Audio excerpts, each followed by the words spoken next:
Bienvenidos, bienvenidas a Aquí América, el espacio de France 24 dedicado a contar las historias de un continente caracterizado por su abundancia en recursos naturales y energéticos.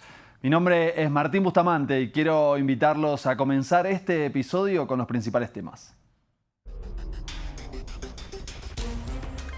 La campaña electoral de Bolivia entra en su recta final en medio de una profunda crisis económica y social que afecta al sistema político en su conjunto.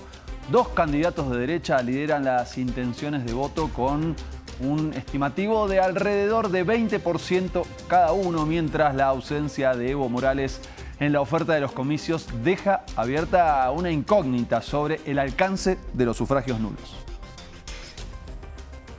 Y el expresidente de Brasil, Jair Messias Bolsonaro, quedó detenido en su domicilio por orden del juez Alexandre de Moraes, quien consideró que el ultraderechista incumplió con las restricciones que le habían dictado en el marco de la causa donde se encuentra imputado como presunto responsable de un intento de golpe de Estado en contra del gobierno de Luis Ignacio Lula da Silva.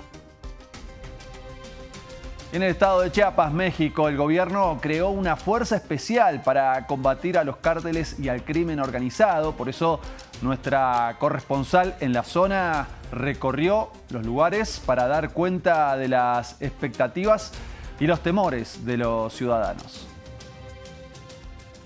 Y vamos a empezar en Bolivia, donde en pocos días se va a conocer el resultado de la primera vuelta para decidir quién será el sucesor del presidente Luis Arce Catacora. Por eso, un recorrido por los sondeos parece indicar que la conflictividad social afecta la legitimidad de los candidatos, pues ninguno se muestra por encima del 22%. La politóloga boliviana y expresidenta del Senado, Adriana Salvatierra, nos envió el siguiente análisis sobre el contexto de estos comicios. Nuestro espacio político considera que no se siente representado en ninguna de las ofertas electorales, lo que se autodenomina izquierda, desde la participación electoral del MAS u otras fuerzas políticas como la de Andrónico Rodríguez, son parte de ese consenso de correr hacia opciones del libre mercado, que no son las que garantizan la presencia del Estado de la economía y la democratización de la riqueza. Entonces, hemos optado en esa lectura por el voto nulo. Y el voto nulo, hasta ahora, lo que venimos viendo en estudios de opinión es que empezó en la primera encuesta de Unitel. Son encuestas además que son, digamos, verificadas técnicamente por el órgano electoral. La primera encuesta de Unitel, la red televisiva más grande del país, decía el 1 de junio que el total de blancos, nulos e indecisos era de 27%. Y esta cifra no ha hecho otra cosa más entre el segundo y el tercer estudio de opinión que fue recientemente publicado el 31 de julio, pasó de 27 a 34. Pero si lo comparamos con anteriores procesos electorales, no la tengo aquí la hojita. En el anterior proceso electoral del 2020, en contexto de golpe de Estado, con una incertidumbre política enorme, en ese momento el blanco, nulos e indecisos, con la misma casa televisiva, con la misma encuestadora y la misma metodología, daba 14 puntos. Esto quiere decir que claramente se ha duplicado aquí en este nuevo escenario electoral. Lo que nos lleva a considerar que es muy probable que la incidencia del voto nulo sea mayor en este proceso electoral que otros, precisamente por un descontento en torno a la economía, a la situación económica, al incumplimiento de las promesas del gobierno y a la insatisfacción que genera el no poder elegir, porque finalmente votamos, pero no elegimos. La escuchábamos a Adriana Salvatierra, ella es politóloga, expresidenta del Senado e integrante del actual espacio de Evo Morales. Y con ella también conversamos sobre la perspectiva del país andino en caso de que alguna de las opciones que propone un fuerte ajuste fiscal finalmente triunfe. Va a existir una sombra de ilegitimidad sobre el gobierno y también sobre las medidas tan delicadas. Cuando hablábamos de qué es lo que se va a hacer en torno al déficit fiscal, nosotros creemos que el déficit fiscal debe pasar por discutir la subvención, pero no por mutilar el aparato público, digamos. No caer en la receta de los 90, que claramente falló y llevó a una pérdida de más de 10.000 millones de dólares al Estado boliviano, cuantificadas además por un informe de la Asamblea. sino de hacer un esfuerzo digamos, ir reduciendo costos, haciendo una reingeniería de las empresas públicas y sobre eso ya construir esto de lo que todas las fuerzas políticas hablan, que es una bolsa común para la estabilización del tipo de cambio. Y más allá de la incógnita que genera la crisis económica y social y la ausencia de Evo Morales en las elecciones, dos candidatos de derecha son los que lideran la intención de voto en los sondeos y se perfilan para ingresar al balotaje. Ellos son Samuel Doria Medina y Jorge Tuto Quiroga. Por eso nuestra compañera Dacil Lanza elaboró el siguiente informe para conocer quiénes son estos dirigentes que podrían llegar a la cima del Poder Ejecutivo en Bolivia. La derecha repunta en Bolivia. La creciente competitividad de los candidatos del espectro político opositor al movimiento al socialismo de cara a la elección del 17 de agosto abren un potencial e inédito escenario en al menos 20 años. Dos candidatos de derecha podrían disputar un balotaje el 19 de octubre. Y el consecuente desplazamiento de la fuerza que gobernó mayormente el país desde 2006. Samuel Doria Medina, de Alianza Unidad, lidera las encuestas con el 21,5%, según la última medición de Ipsos Siesmori. El empresario del cemento y la alimentación propone liberalizar la economía. Cuando se inicie el nuevo gobierno, se va a iniciar una nueva etapa, donde lo más importante inicialmente va a ser recobrar la estabilidad económica y después poder hacer una serie de cambios profundos en Bolivia para salir del estatismo y poder tener una economía capitalista, una economía de mercado competitiva, abierta.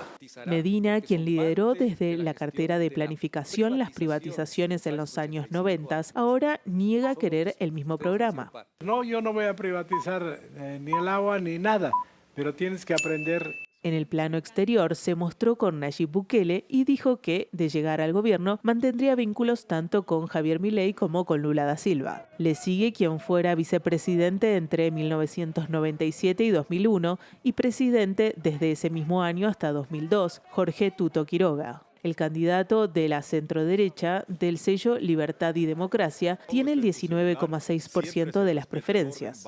Tenemos que reformar la Constitución y todo esto que tenemos que hacer para los ciudadanos de Bolivia debe valer también hacia afuera. Tenemos que tener tratados bilaterales de inversiones, mecanismos de arbitraje, seguridad jurídica para que venga inversión. En lo económico prometió acuerdos de libre comercio con China y Europa y en lo político liberar a quien fuera presidente interina en 2019, Yanine Áñez, entre otros referentes de esa administración. También dijo que los jueces que tuvieron a cargo sus casos serán procesados. En las encuestas siguen candidatos menos competitivos como Manfred Reyes, de Autonomía para Bolivia, Súmate, que ocupa el tercer lugar con el 8,3% de la intención de votos. En este escenario, ni Doria Medina ni Quiroga llegarían al requisito del 50% de los sufragios válidos emitidos o al menos al 40% con una diferencia de 10 puntos por encima del segundo lugar y deberían enfrentarse en un balotaje. Sin embargo, aún podría haber un final abierto y sorpresivo, ya que las mediciones aún muestran que los indecisos, los votos en blanco y los nulos suman el 34,1% del total de los sufragios. Chiapas, el estado más pobre de México, se convirtió en un campo de batalla entre los cárteles de Sinaloa y de Jalisco Nueva Generación. Y la disputa por el control de las rutas de droga y de migrantes dejó bloqueos, desplazamientos y miedo en las comunidades. Por eso, ante la escalada, el gobierno creó la Fuerza de Reacción Pacal, que es un grupo de élite fuertemente armado. Pero en una región con memoria de abusos, su despliegue genera tanto esperanza como preocupación. Y por eso nuestra corresponsal, Aurora Bayut, recorrió la zona. Chiapas ha vivido en los últimos años un repunte de violencia atrapado entre los dos carteles más poderosos del país, Sinaloa y el cártel Jalisco Nueva Generación. Las consecuencias, su población enfrenta desplazamiento, extorsión y asesinatos. Para restablecer la paz en el Estado mexicano, hace 7 meses se creó el grupo de élite Fuerza de Reacción PACAL, una unidad que intenta ganarse el apoyo de la comunidad civil. El chiapaneco que lo vivió, el turista que vino, que lo asaltaron, que no podía transitar, que no podía salir después de las 8 de la noche y que hoy regresa a la paz, la verdad es que está agradecido con los PACALes.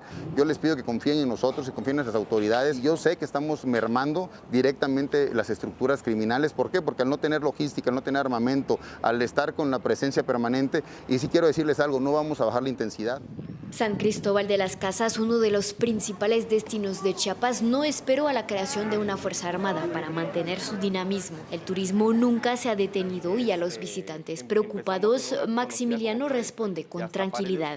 Es normal que haya escuchado ese tipo de noticias, desafortunadamente son las que a veces suenan un poco más. Sin embargo, nosotros al prestar ese servicio incluimos tanto como un seguro, como conocemos las rutas y hacemos el tour de acuerdo a la manera más segura posible. Según datos oficiales, Chiapas se ha posicionado como el estado más seguro del país, pero organizaciones civiles alertan sobre posibles excesos de este grupo fuertemente armado. Temen, como esta luchadora social que prefiere hablar de manera anónima, que se repitan abusos ya vividos en la región, especialmente contra comunidades indígenas. Es que también está una parte de inseguridad con ellos porque están haciendo uso de una violencia que no corresponde a un grupo que está cuidando de la seguridad y la integridad de la población. ¡Fuerza de Reacción PACAL! El experimento PACAL no termina en Chiapas. En medio de una crisis nacional de seguridad, ya se discute replicar este modelo en otros estados. De presidente casi reelecto a imputado con prisión domiciliaria en su casa. Ese parece ser el derrotero del expresidente de Brasil, Jair Bolsonaro, a quien el juez supremo, Alexander de Moraes, le dictó arresto domiciliario en el marco de la causa que lo investiga por una presunta tentativa de golpe de Estado. Y los partidarios del ultraderechista respondieron con un bloqueo de 30 horas de la Cámara de Diputados, que fue liderado por su hijo, Flávio Bolsonaro. O que a gente vai propor aqui hoje é pacote da paz. Lo que proponemos hoy es un paquete de paz. ¿Y qué dice este paquete o cuáles son las medidas? Como siempre he dicho, la solución a los problemas de Brasil está en el Congreso Nacional. Está aquí no Congreso Nacional. Por lo tanto, lo que proponemos y lo que el líder Rogério Marinho desarrollará más a fondo es una amnistía amplia, general e irrestricta, pero la primera medida de este paquete de paz que queremos proponer para que Brasil pueda mirar hacia adelante y romper el espejo retrovisor es el impeachment de Alexandre de Moraes. Y nos despedimos con estas imágenes de La Habana, Cuba, una tierra azotada por apagones y por crisis energéticas, que de todas maneras se las ingenia para lo que estamos viendo en este momento en pantalla. Un cine móvil para acceder a la cultura más allá de todas las adversidades. Y este episodio lo hicimos junto a Daciel Lanza, Diana Rodríguez, Giovanni Agudelo y Aurora Bayut. Queremos hacer un agradecimiento especial a nuestro equipo técnico que nos pone en pantalla cada semana. Nosotros, ya saben, como siempre, nos encontramos en el próximo programa con más historias de nuestro continente.